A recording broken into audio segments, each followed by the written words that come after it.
Hello student, my name is Jayesh Thakur, TO and some private ITI Chandpuri और trade electrician. ठीक है। जैसे हम लोग पढ़े थे प्रेरक संबंधी शब्दावली, आज हम लोग को पढ़ना था। ठीक है। हाँ, तो आज हम देखते हैं प्रेरक से संबंधित शब्दावली के बारे में। आज हम यहाँ पर पढ़ते हैं। ऐसी परिपथों का वह गुण जिसके कारण वह विद्युत धारा के मान में होने वाले परिवर्तनों का विरोध करता है, प्रेरकत्व कहलाता है। प्रेरकत्व को एल व मात्रा से परिचित।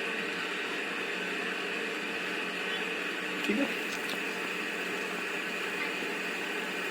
हाँ, ये ऐसा है कि ना, अगर मान लो, एक चीज मैं बताता हूँ।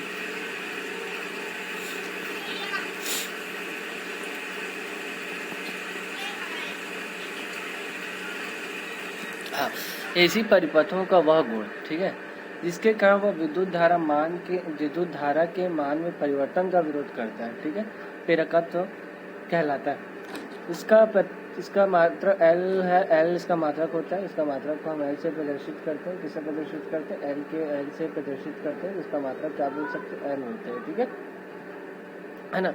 तो वही है कि जो एसी का गुण परिपथों में गुण तो है, लेकिन वो विद्युत धारा के मान के परिवर्तनों का विरोध करता है। उसके मान के परिवर्तनों का विरोध करता है। वही क्या कहलाता है? प्रेरकत्व यहाँ पर कहलाता है। ठीक है, क्या कहलाता है? प्रेरकत्व कहलाता है। तो ये चीज आप लोग को यहाँ पर याद रखना है। क्या है? यदि किसी कुंडली में 1 एम्पियर प्रति सेकंड की दर से विद्युत धारा का परिवर्तन 1 वोल्ट विद्युत वाहक बल पैदा होता है। ठीक है, यदि किसी कुंडली है, कोई कुंडली है, उसमें 1 एम्पियर प्रति सेकंड की दर पर विद्युत धारा के परिवर्तन में 1 वोल्ट का विद्युत वाहक बल पैदा होता है। 1 वोल्ट का विद्युत वाहक बल पैदा होता है, तो उस कुंडली का प्रेरकत्व 1 हेनरी होगा। ठीक है, तो क्या होगा? 1 हेनरी होगा। तो यह देखना, उसका प्रेरकत्व क्या होगा? 1 हेनरी होगा। तो इतना सिंपल है, ज़्यादा एकदम कठिन नहीं है कि आपको पता ना हो। एकदम सिंपल है और याद हो जाएगा। ठीक है।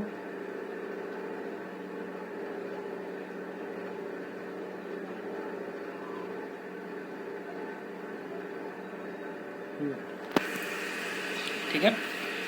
स्वप्रेरकत्व हम यहाँ पर देखते हैं। स्वप्रेरकत्व क्या होता है? जैसे हम यहाँ पर देख रहे हैं, स्वप्रेरकत्व किसी कुंडली में से एसी प्रवाहित करने पर उसका विद्युत धारा मान में हो रहे परिवर्तन का गुण स्वप्रेरकत्व या संयुक्त प्रेरकत्व कहते हैं। प्रेरकत्व का मान वही होता है कि विद्युत धारा के मान में परिवर्तन, जैसे विद्युत धारा के मान में अगर परिवर्तन होते जाता है, वही क्या कहलाता है? स्वप्रेरकत्व कहलाता है। क्या कहलाता है? स्वप्रेरकत्व यहाँ पर वो कहलाता है। तो वही बोल रहा हूँ, यदि किसी कुंडली में एसी धारा के मान में परिवर्तन करने पर उसका विद्युत धारा का मान में परिवर्तन होता है, तो वही क्या कहलाता है? स्वप्रेरकत्व कहलाता है। ठीक है ना। याद रख लेना, स्वप्रेरकत्व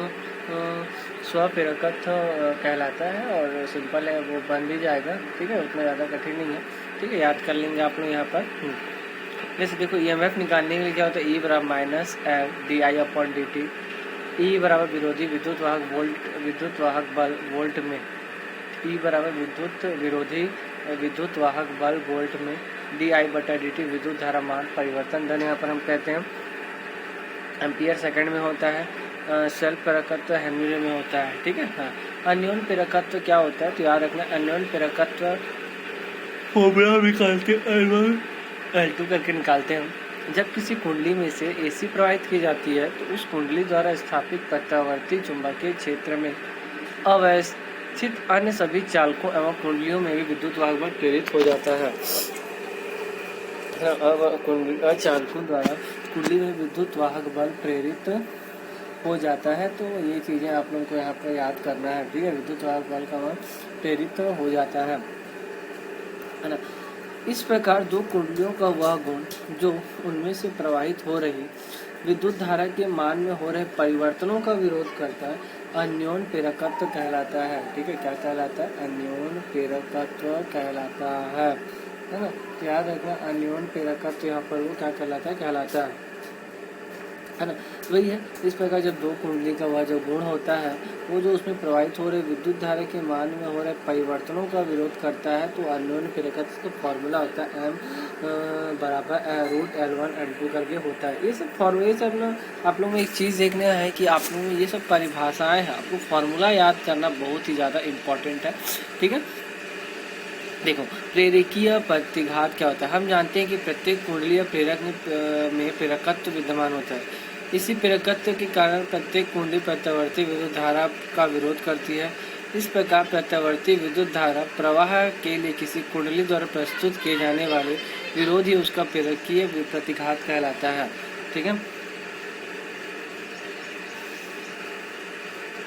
क्या कहलाता है? प्रेरकीय प्रतिघात यहाँ पर वो कहलाता है, याद रखना, प्रेरकीय प्रतिघात कहलाता है।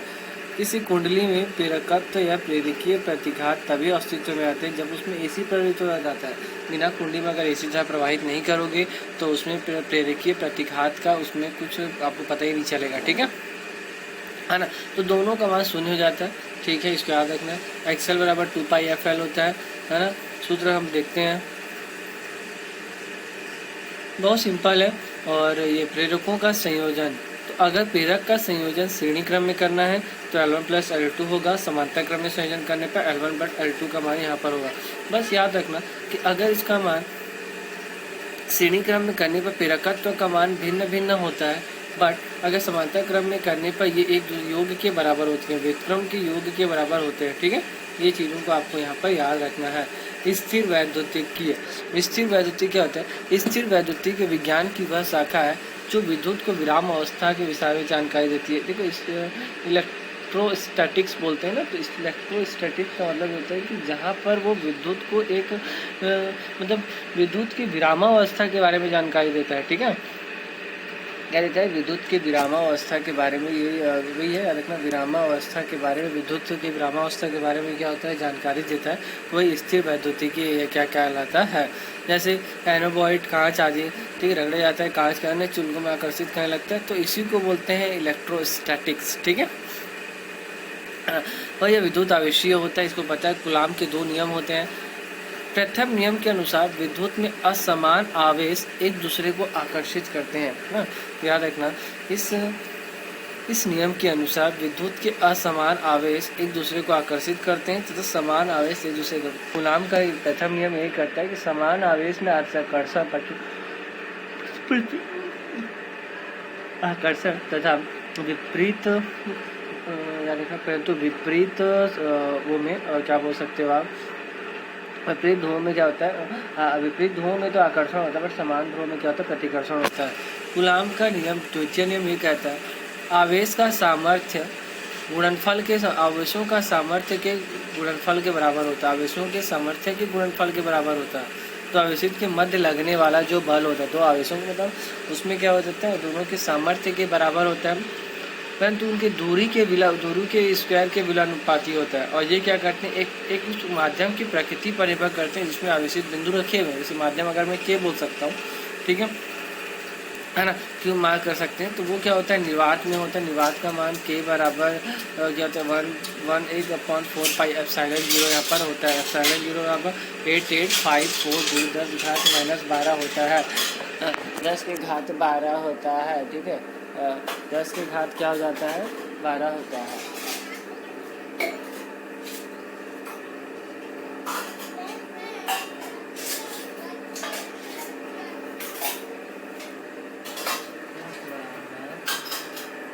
क्या चाहिए?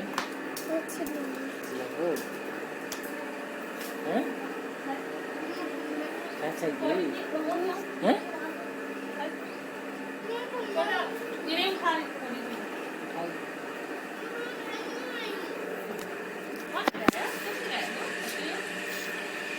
ठीक है, तो क्या हो जाता है? ε 8854 प्रति मीटर यहाँ पर होता है। विद्युत क्षेत्र क्या होता है? विभिन्न प्रयोगों में देखा गया है कि किसी आवेश के आसपास का माध्यम सदैव प्रतिबल के अंतर्गत होता है ना। विभिन्न प्रयोगों द्वारा देखा गया है कि किसी आवेश के आसपास का माध्यम सदैव किसी प्रतिबल के अंतर्गत होता है। इस माध्यम में धनात्मक ऋणात्मक आवेश रखे जाते हैं, तब उन पर बल कार्य करता है। देखो इकाई आवेश वही है, जब 2 आवेशों के मध्य मीटर की 10 घन न्यूटन बल लगाए तो उसे यूनिट चार्ज कहते हैं। उसको याद कर लेना। आप लोग को जो चीज़ें मैं बता रहा हूँ आपको वहाँ पर उसको याद कर लेना है। जैसे इकाई आवेश है, इसको आपको याद कर लेना है। ठीक है, विभिन्न प्रयोगों द्वारा देखा गया है कि किसी आवेश के आसपास का माध्यम सदैव किसी प्रतिबल के अंतर्गत होता है। ठीक है, प्रतिबल के अंतर्गत होता है। इस माध्यम में जब जब धनात्मक का ऋणात्मक आवेश रखे जाते हैं तब उन पर बल कार्य करता है। ठीक है, तब रखा जाता है तब उन पर क्या करता है, बल कार्य करता है। वह स्थान जिस पर प्रतिबल या विद्युत बल का होता है विद्युत क्षेत्र या पराविद्युत क्षेत्र या स्थिर विद्युत क्षेत्र कहलाता है है ना। वह क्षेत्र जहाँ पर स्थिर विद्युत या पराविद्युत क्षेत्र काम करता है वह विद्युत क्षेत्र या इलेक्ट्रिक फील्ड यहाँ पर वो क्या करता है, कहलाता है। ये पॉइंट आपको यहाँ पर याद रखने वाली चीज़ें हैं, पॉइंट आपको याद रखना है। ठीक है, वह विद्युत वह स्थान जिस प्रतिबल या विद्युत बल कार्य करता है विद्युत क्षेत्र पर क्या होता है, प्रतिबल को काल्पनिक बल रेखाओं द्वारा प्रदर्शित किया जाता है। प्रतिबल को काल्पनिक रेखाओं के द्वारा क्या किया जाता है, प्रदर्शित किया जाता है, जो कि धनावेश आवेश से उत्पन्न होता है तथा ऋणावेश आवेश पर समाप्त होने का चित्र में दर्शाया गया। देख रहे हो, धनावेश आवेश होता है, ठीक है, और वो क्या होता है, एक दूसरे पर यहाँ पर वो खत्म होता है। ठीक है, अब आता है कैपेसिटेंस। जैसे हम लोग जानते हैं कैपेसिटेंस क्या होता है, जो एनर्जी को स्टोर करके रखता है। कि चालक पदार्थ बिखेर गई तो दो चालक के बीच वैद्युतिक आवेश एकत्र करने की क्षमता धारिता कहलाती है ना। याद रखना कि धारिता क्या कहलाता है, कि अगर दो आवेशों को अपने मध्य स्टोर करने का जो इसमें जो गुण होता है ना, तो ये बाबू भी ये बोले कि तोड़ के ना जो वरदान मांगने पूरा हो जाए हमें कुकड़ी मांगी। और यह कार्य करने वाली युक्ति संधारित्र या कंडेंसर कहलाती है। ठीक है, तो हम देखते हैं जैसे कि दो एनर्जी प्लेट उसमें लगे रहते हैं, इसमें एनर्जी का थोड़ा बहुत स्टोर होता है। दूसरे शब्दों में एसी परिपर्थों का वह गुण जिसके कारण वह वोल्टेज के मान में होने वाले परिवर्तनों का विरोध करता है धारिता कहलाता है। कैपेसिटर वही है कि जो धारिताओं का विरोध करता है वही कहलाता है। ठीक है, धारिता का प्रतीक सी तथा मात्रक फैराड होता है। धारिता का मात्रक सी तथा धारिता का मात्रक सी होता है तथा मात्रक क्या हो जाता है, यहाँ पर फैराड होता है। ये चीज़ आप लोगों को याद करना है। ठीक है,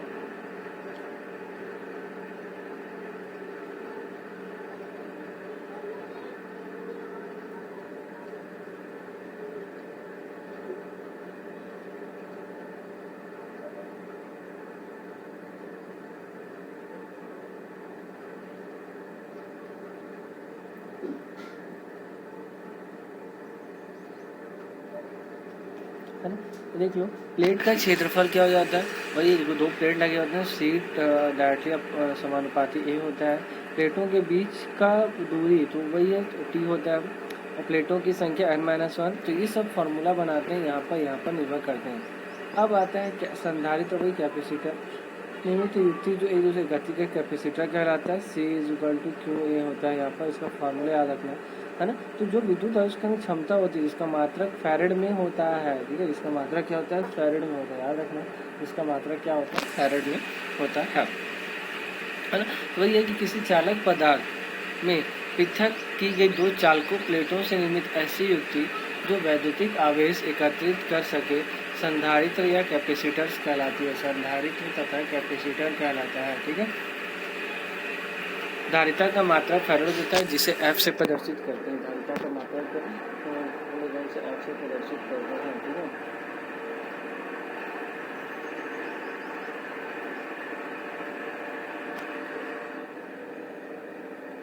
ठीक है, ठीक है, जिसे F से क्या करते हैं, प्रदर्शित करते हैं, क्या देखना। ठीक है, अब हम देखते हैं संधारित्र का कार्य क्या होता है। जब संधारित्र को डीसी स्रोत में रखा जाता है तो उसमें प्रयुक्त क्षणिक आवेश विद्युत धारा होती है जिसके कारण वह आवेशित हो जाता है।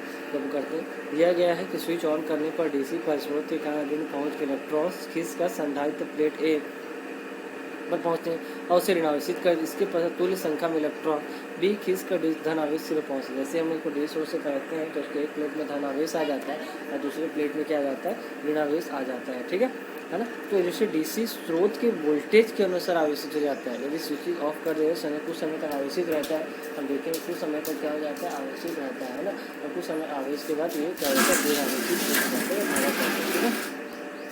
है ना। तो यहाँ तक अगर आप लोग को क्लियर है, सिंपल है, आपके पास फार्मूला से याद करना है और उसमें ज़्यादा कुछ नहीं है। ठीक है, चीज़ों को आप लोगों को यहाँ पर क्या करना है, समझना है। चलो, अगर आपको वीडियो अच्छा लगा हो तो लाइक करना, अगर कुछ भी ना समझ में आए तो मुझे कमेंट करना। Thank you.